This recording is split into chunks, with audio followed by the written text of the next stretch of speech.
श्री शिवाय नमस्तु भयम।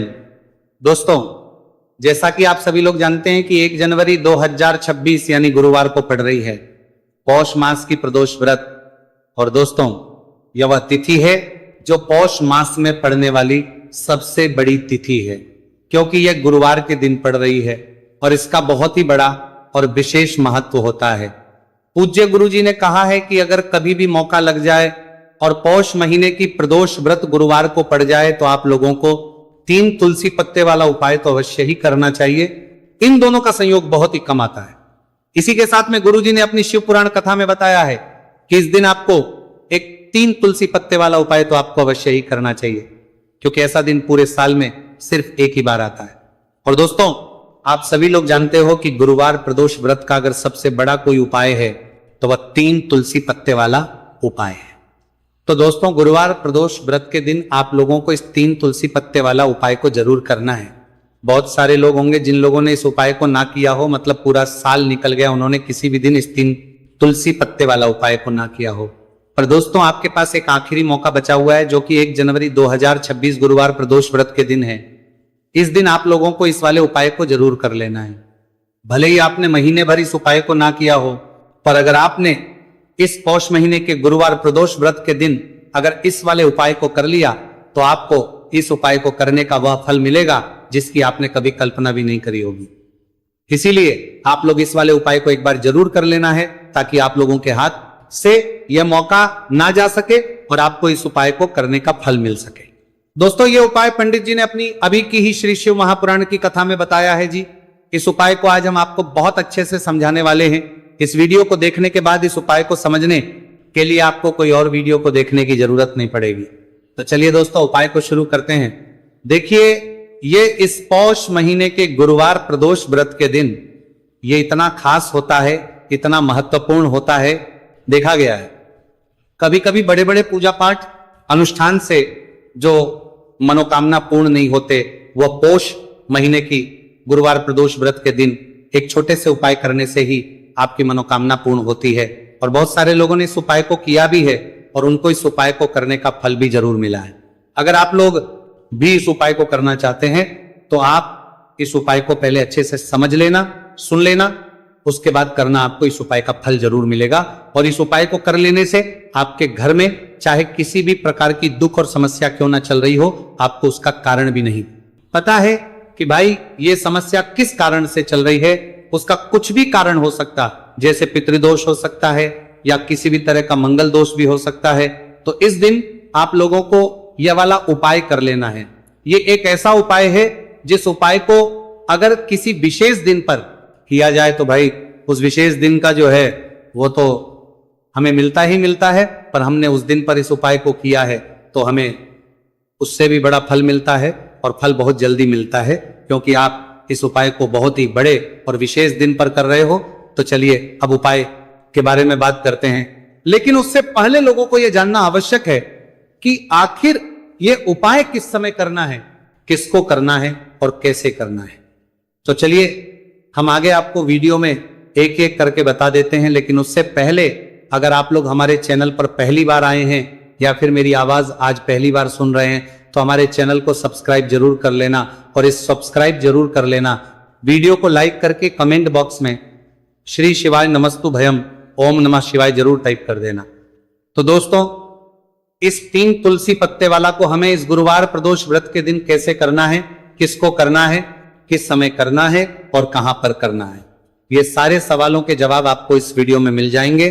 और जो ये वीडियो देखेगा भाई, उसको 3 तुलसी पत्ते वाला उपाय जरूर करना चाहिए, क्योंकि इस दिन एक तुलसी पत्ते का भी बहुत ही बड़ा और विशेष महत्व होता है।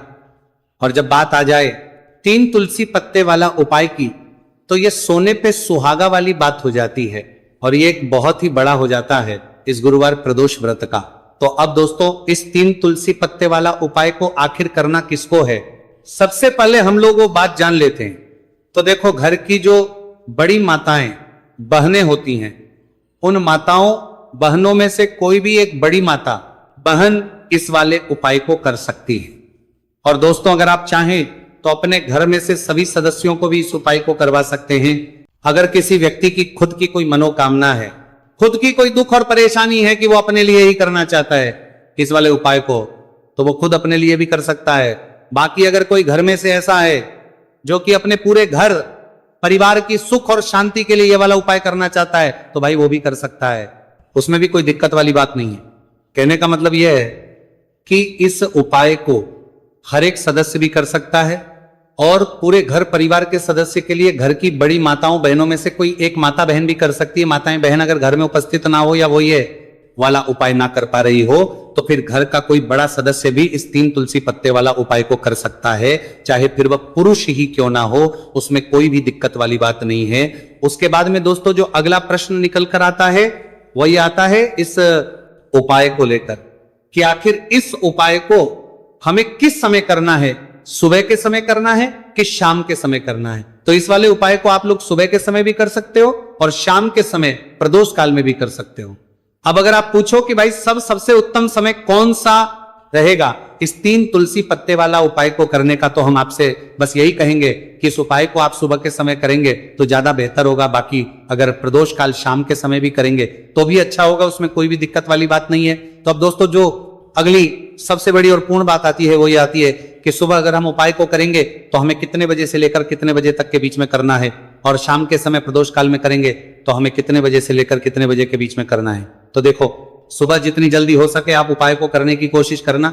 बाकी अगर किसी कारणवश लेट भी हो जाओ, थोड़ी देर भी हो जाए, तो 10 या 11 बजे तक भी आप उपाय कर लेना, पर 12 बजे से ज्यादा देरी ना हो, ठीक है, बात का ध्यान रखना।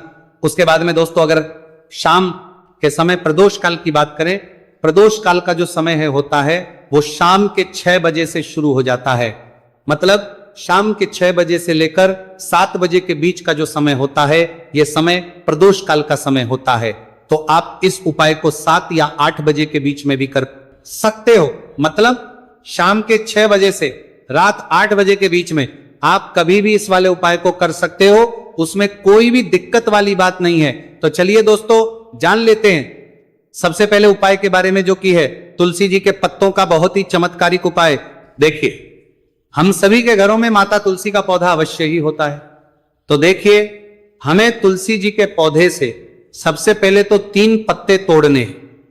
तो देखिए, तुलसी जी के आपको 3 पत्ते तोड़ लेने हैं, और इन तुलसी जी के पत्तों को तोड़ने के बाद आपको एक छुटकी हल्दी भी अपने साथ में लेनी है।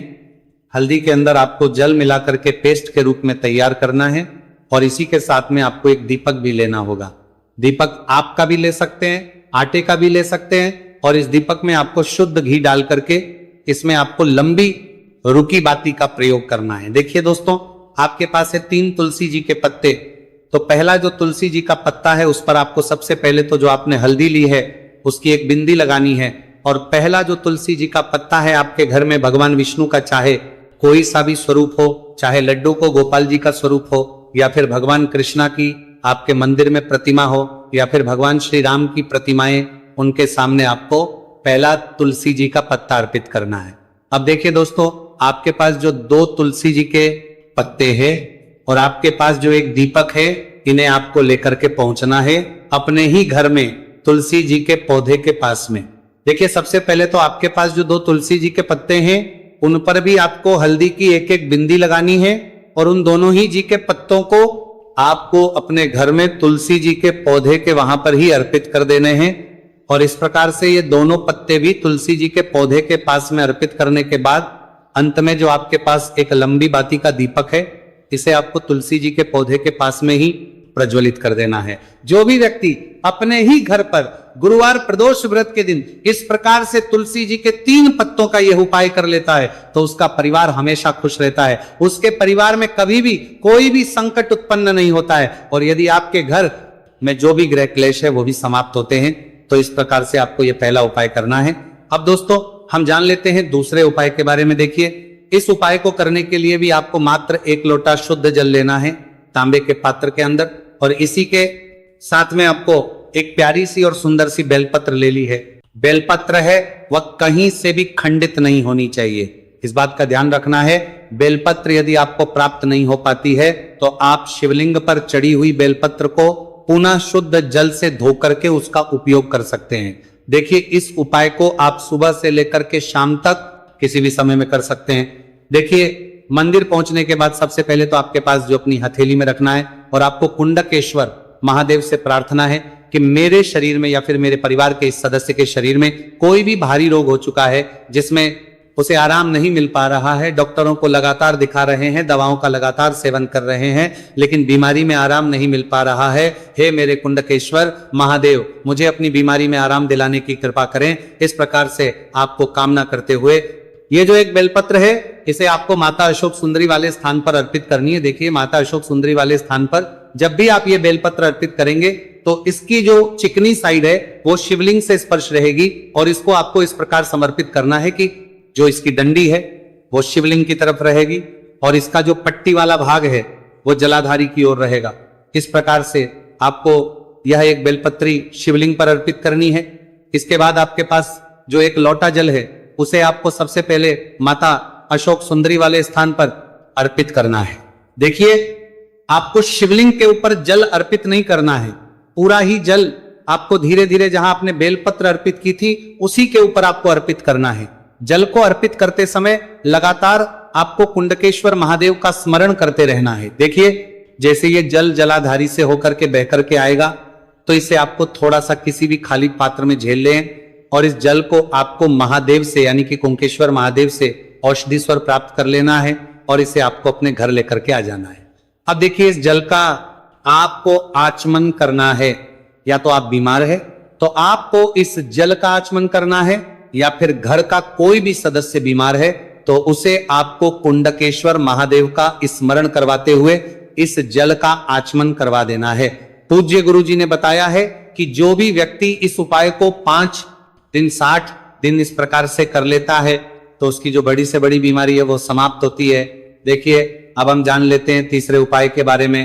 देखिए, ये जो उपाय है विशेषकर उन लोगों को करना चाहिए जो बहुत ही अधिक बीमार पड़ते हैं, यानी कि आपके घर में जितनी भी कमाई होती है वह सभी बीमारी में खर्च हो जाते हैं, या फिर आपके घर में ऐसा कोई भी व्यक्ति है जो बहुत अधिक गुस्सा करता है जिससे बहुत ही अधिक क्लेश आता है, तो उसके लिए भी आप ये उपाय कर सकते हैं। तो देखिए, इस उपाय को करने के लिए आपको गिन करके गुड़ के 60 टुकड़े लेने हैं। गुड़ के आपको 7 टुकड़े लेने हैं।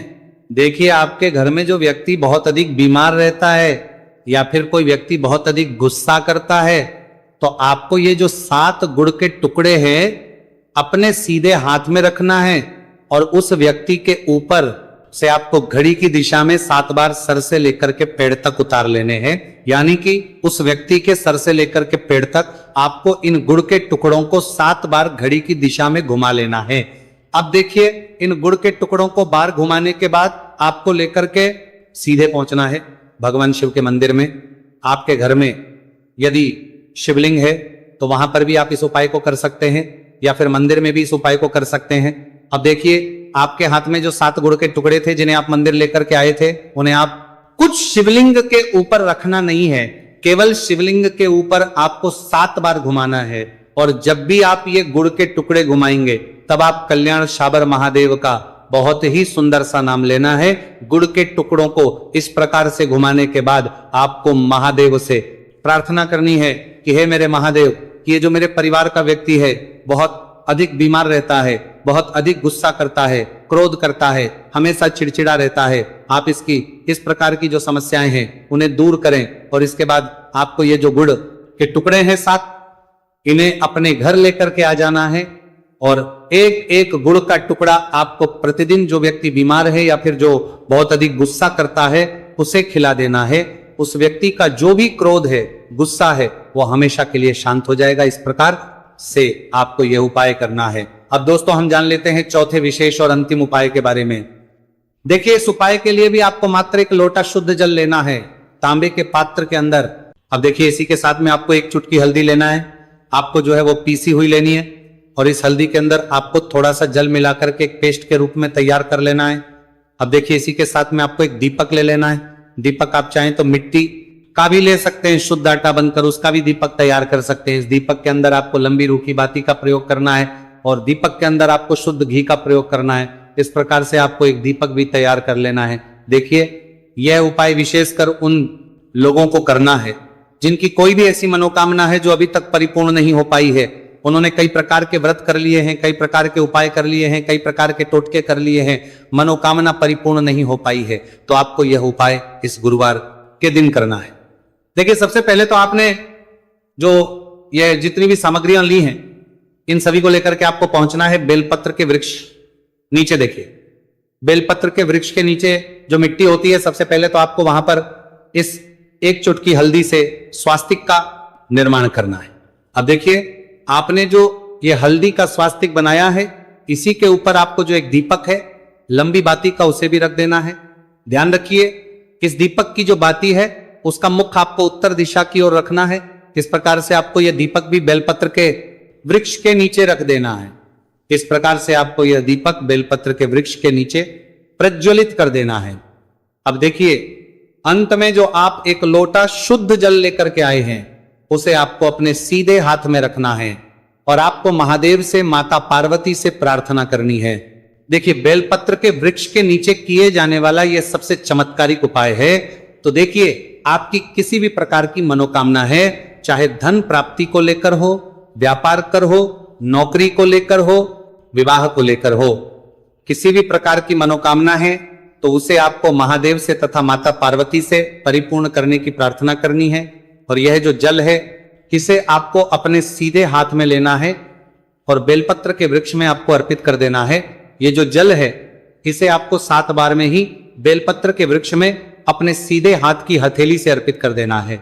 देखिए, गुरुजी ने बताया है कि जो भी व्यक्ति इस उपाय को इस प्रकार से गुरुवार प्रदोष व्रत के दिन या फिर आने वाली पूर्णिमा या फिर नवमी की तिथि पर कर लेता है, तो महादेव और माता रानी की कृपा से उसकी जो भी मनोकामना है वह निश्चित ही परिपूर्ण हो जाती है। तो दोस्तों, यह थे पूज्य गुरुजी द्वारा बताए गए कुछ बहुत ही खास उपाय।